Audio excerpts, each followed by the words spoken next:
Class 12 English report writing প্লাস্টিকের উপর তোমার যদি পরীক্ষায় রিপোর্ট রাইটিং আসে তা তোমরা কীভাবে উত্তরটি লিখবে, একদম উত্তর সহ টু দ্য পয়েন্ট এবং সহজ ভাষায় উত্তরটা আমি তোমাদের দেখাবো। তার আগে প্রশ্নটি দেখে নাও। Your school has declared a plastic free zone. তোমাদের বিদ্যালয় একটা প্লাস্টিক ফ্রি জোন একটা ঘোষণা করেছে। রাইট এ রিপোর্ট, একটা রিপোর্ট লেখো on how the teachers, students and others, কীভাবে ছাত্ররা, শিক্ষকরা এবং অন্যান্যরা campaign for the success of the mission, এই মিশনে কি উত্তরণের জন্য কীভাবে ওরা অভিযান করেছিল। দ্য রুলস মানে নিয়ম implemented to stop use of plastic, অর্থাৎ প্লাস্টিকের ব্যবহার বন্ধ করার জন্য তারা কী কী ভূমিকা নিয়েছিল। অ্যান্ড ডে বাই ডে, এবং দিনের পর দিন action taken by students volunteers, এবং ছাত্রছাত্রী ভলান্টিয়াররা কীভাবে কী কী কাজ ওরা নিয়েছিল দিনের পর দিন to keep the school campus plastic free, স্কুলের এলাকাটাকে প্লাস্টিক ফ্রি রাখার জন্য। ঠিক আছে, অর্থাৎ প্লাস্টিকের বিষয়ে তোমার যদি কোনো রিপোর্ট রাইটিং আসে তো তোমরা একদম আমি যেইভাবে উত্তরটি তোমাদের দেখাবো তোমরা উত্তরটি কিন্তু সেইভাবেই লিখবে। ঠিক আছে, দেখো চলে আসো উত্তরটি তোমরা কীভাবে লিখবে। দেখো প্রথমে লিখবে হেডিং বড় হাতে লিখবে campaign on stop using plastic. এখানে যে ইনভার্টেড কমা, এই ইনভার্টেড কমাটা অবশ্যই এখানে দিবে, স্টপ ইউজিং প্লাস্টিক এর উপর ইনভার্টেড কমাটা অবশ্যই দিবে। তাহলে এটা বড় হাতের লিখবে, এই হেডিংটা বড় হাতে লিখবে বা টাইটেলটা বড় হাতে লিখবে এবং কালো কালার দিয়ে লেখার চেষ্টা করবে যেভাবে আমার ছাত্রে লিখেছি।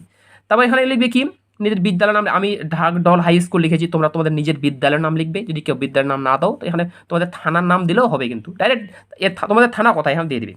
কমা ডিসেম্বর 27, 2025। দেখো এখানে 2024 তোমরা দিতে পারো বা যে কোনো একটা তারিখ তোমরা দিবে। এই তারিখটা কোন তারিখ দিবে, যেই তারিখে তোমরা রিপোর্টটি পরীক্ষা লিখবে সেই তারিখটা এখানে দিবে, দিয়ে স্টো দিবে। অর্থাৎ এই হেডিংটি এবং জায়গার নাম ও তারিখ এটা এক কালারে লিখবে, মানে দুইটাই কালো কালার দিয়ে লেখার চেষ্টা করবে। তারপর উত্তরটা লিখবে ঢাকডোল হাই স্কুল, তো তোমরা তোমাদের বিদ্যালয়ের নাম লিখবে, ঢাকডোলের জায়গায় তোমরা তোমাদের বিদ্যালয়ের নাম লিখবে হাই স্কুল বা তোমাদের যেটা বিদ্যালয়ের নাম। Campaign was organized by our school authority on awareness of using plastic, অর্থাৎ আমাদের ঢাকডোল হাই স্কুলে একটা অভিযান হয়েছিল আমাদের বিদ্যালয়ের কর্তৃপক্ষ থেকে। ঠিক আছে, প্লাস্টিকের ব্যবহার সচেতনতা বিষয়ে একটা অভিযান আয়োজন করা হয়েছিল। ইন দিস প্রোগ্রাম মানে এই অনুষ্ঠানে স্টুডেন্টস অফ ক্লাস 5 to 12, মানে এই অনুষ্ঠানে পঞ্চম থেকে দ্বাদশ শ্রেণীর ছাত্রছাত্রীরা পার্টিসিপেটেড অংশগ্রহণ করেছিল ইন দিস প্রোগ্রাম, এই প্রোগ্রামে। তারপর দেখো লেখা আছে এখান থেকে the duration of the program was 4 days, মানে এই প্রোগ্রামটি 4 দিন ধরে চলেছিল। The aim of the campaign, aim মানে লক্ষ্য বা উদ্দেশ্য, অফ দ্য ক্যাম্পেইন মানে অভিযান। তাহলে এই অভিযানের উদ্দেশ্য ওয়াজ মানে ছিল, টু ক্রিয়েট মানে সৃষ্টি করা, অ্যাওয়ারনেস এবং দ্য লোকাল পিপল, স্থানীয় লোকের মধ্যে সচেতনতা বৃদ্ধি করা, and the students about the harmful effect of the plastic bags on environment, অর্থাৎ পরিবেশের উপর প্লাস্টিক ব্যাগে বা প্লাস্টিকের যে একটা ক্ষতিকর প্রভাব কি, এই বিষয়ে ছাত্রছাত্রী এবং স্থানীয় এলাকার মধ্যে সচেতনতা বৃদ্ধি করাই ছিল এই অনুষ্ঠানের বা এই অভিযানের প্রধান এইম বা মেইন এইম। এর বাংলাটা এই পর্যন্ত বাংলা মানটা বলে দিলাম। তারপরে তোমরা লিখবে কি, এখানে দেখো all the teachers and students of our school, এটা স্কুল কিন্তু, হ্যাঁ, আমাদের বিদ্যালয়ের সমস্ত ছাত্রছাত্রীরা এবং শিক্ষকরা। তারপরে লিখবে and a large number of interested people, এবং অনেক সংখ্যক আগ্রহী লোক ওয়ার প্রেজেন্ট দেয়ার, সেখানে ওয়ার প্রেজেন্ট মানে উপস্থিত ছিলেন, দেয়ার মানে সেখানে, সেখানে বলতে সেই অভিযানটাতে উপস্থিত ছিলেন। স্টপ।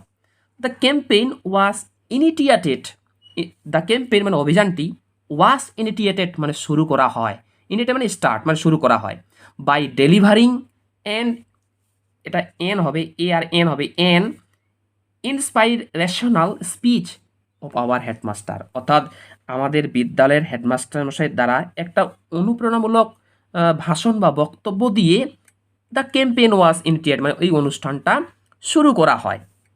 তারপর দেখো এখান থেকে অর্থটা বলে দিলাম। তারপরে কি আছে, the local BDO was the chief guest, আমাদের স্থানীয় এলাকার বিডিও মহাশয় ছিলেন এই সবার প্রধান অতিথি।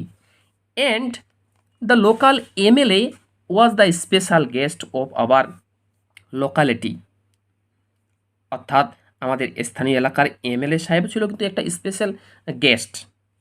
এরা বলছে কি also come our locality also come and gave some brief but informative lecture on the effect of plastic and environment and human being too. অর্থাৎ এই এমএলএ সাহেব এবং এই যে বিডিও সাহেব এরা এসেছিল, এরা তাদের কিছু মূল্যবান সংক্ষিপ্ত কিন্তু বাট ব্রিফ মানে সংক্ষিপ্ত বাট ইনফরমেটিভ মানে খুবই মূল্যবান লেকচার্স কিন্তু তারা এই প্লাস্টিক দূষণের উপর দেন। ঠিক আছে, তারপরে দেখো এই 2 পর্যন্ত মানে বললাম। তারপরে এই আমি যেভাবে লিখিয়েছি আমার ছাত্রছাত্রীদের, তোমরাও কিন্তু এইভাবে নোটসটা লিখে নিবে। ঠিক আছে, they inserted people to ban the use of plastic bags. তারা কিন্তু লোকগুলোকে অনুরোধ করে, আগ্রহ করে যাতে প্লাস্টিক ব্যাগের ব্যবহার ব্যান করা যায়, বন্ধ করা যায়। And use bags of clothes, paper and jute, এবং কাপড়ের, কাগজের বা পাটের ব্যাগ যাতে ব্যবহার বন্ধ করা হয়, ওই জন্য তারা সবাইকে রিকোয়েস্ট করেছিল। দে আর ইকো ফ্রেন্ডলি, তারা বন্ধুত্ব সহায়পূর্ণ। দে আর ইকো ফ্রেন্ডলি, স্টপ। তাহলে লিখবে কি সাম অফ দ্য স্টুডেন্টস, কিছু কিছু ছাত্রছাত্রী, অলসো পারফর্মড, এরাও অংশগ্রহণ করেছিল, a one act play on the effect of using plastic bags. কিছু কিছু স্টুডেন্টস এই প্লাস্টিক ব্যাগের উপকার বিষয়ে ওরা একটা প্লে মানে নাটক করেছিল। ওয়ান অ্যাক্ট প্লে, একাঙ্ক নাটক করেছিল কিছু কিছু ছাত্রছাত্রী। Stop. The students to keep the campus plastic free. এখানে বলছি কি দ্য স্টুডেন্টস, ছাত্রছাত্রীরা চেয়েছিল, এখানে দ্য স্টুডেন্টস পর লিখবে want, WANT, want. The students want to keep the campus plastic free. ছাত্রছাত্রীরা ওই এলাকাটা, ওই ক্যাম্পাস মানে এলাকাটা ওরা চেয়েছিল যাতে প্লাস্টিক ফ্রি থাকে, রাখতে চেয়েছিল। স্টপ। তার বলা হয়েছে কি এ রেলি ওয়াজ টুক আউট, মানে একটা মিছিল বের করা হয়েছিল, ইন দ্য লোকালিটি, ওই এলাকায়, উইথ মেনি প্লে কার্ডস, অনেক প্লে কার্ড নিয়ে, প্লে কার্ড মানে পতাকার মতো বা ফেস্টনের মতো নিয়ে, অ্যান্ড ব্যানার্স, এবং অনেকগুলো ব্যানার নিয়ে, উইথ স্লোগানস, এবং তারা মিছিল করছিল এবং স্লোগান দিচ্ছিল, বাই দ্য স্টুডেন্টস মানে ছাত্রছাত্রীরা স্লোগান দিচ্ছিল এবং মিছিল করছিল, অ্যান্ড টিচার্স এবং শিক্ষকরা, ও পাবার স্কুল মানে আমাদের বিদ্যালয়ের। স্টপ। আমি যেইভাবে আমার ছাত্রছাত্রীদের এই প্লাস্টিক বিষয়ে একদম সহজ ভাষায় ছোট্ট করে উত্তরটি লিখে দিয়েছি, তোমরাও লিখো। তো তোমরা যদি বানান ভুল না করো, তোমরা কিন্তু এটা লিখলে 10-এর মধ্যে 10 নম্বর পাবেই। দেখে নাও, তোমাদের কিন্তু এটা টেস্ট পরীক্ষা বা ফাইনাল পরীক্ষায় কিন্তু আসার চান্স সব থেকে বেশি। এর আগের ভিডিও ক্লাসটিতে আমি তোমাদের দেখিয়েছিলাম যে ক্লিনিং ড্রাইভ ক্যাম্পেইন, অর্থাৎ পরিষ্কার পরিচ্ছন্নতার উপর তোমরা যদি রিপোর্ট রাইটিং আসে, তোমরা পরীক্ষায় কীভাবে লিখবে, এর আগের ভিডিও ক্লাসটিতে আমি তোমাদের দেখিয়েছিলাম। তোমরা যারা ক্লিনিং ড্রাইভ ক্যাম্পেইন বিষয়ে ওই যে আমি ভিডিওটি আপলোড করেছিলাম, তোমরা যারা দেখোনি, ওই ভিডিওর লিঙ্ক ডেসক্রিপশনে দেওয়া আছে, সেখান থেকে দেখে নেবে। ঠিক আছে, উত্তরটি কিন্তু কোনো শেষ হয়নি। যেভাবে আমি উত্তরটি লিখিয়েছি, তোমরাও কিন্তু ওইভাবে উত্তরটি লিখে নেবে। ঠিক আছে, উত্তরটি লিখবে। The mission ended about 4 PM, মানে এই কাজকর্মটি বা এই অভিযানটি শেষ হয়েছিল বিকাল 4টায়, সাকসেসফুলি মানে উত্তীর্ণ সহকারে, বাই থ্যাঙ্কিং অল, সমস্তকেই ধন্যবাদ দিয়ে বিকাল 4টার দিকে এই অনুষ্ঠানটা সমাপ্ত ঘোষণা করা হয়েছিল। এখানে বাই শেষে খাতাটার এই ডান দিকে বাই লিখে তোমাদের নাম লিখে দিবে, তোমাদের নাম লিখে দিবে। এই ভিডিওটি যদি ভালো লাগে, ভিডিও লাইক করো, এবং তোমরা যারা আমার চ্যানেলে নতুন, এরকম অধ্যায়ভিত্তিক প্রশ্ন উত্তর সাজেশন পাওয়ার জন্য আমার ইউটিউব চ্যানেল সাবস্ক্রাইব করো, এবং পাশের বেল আইকনটি প্রেস করে অল বোতামটি ক্লিক করে দাও।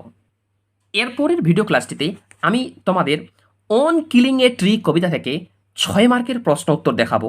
মনে রাখবে, এই প্রশ্ন উত্তরগুলি আমি আমার ছাত্রদের লিখে দিয়েছি।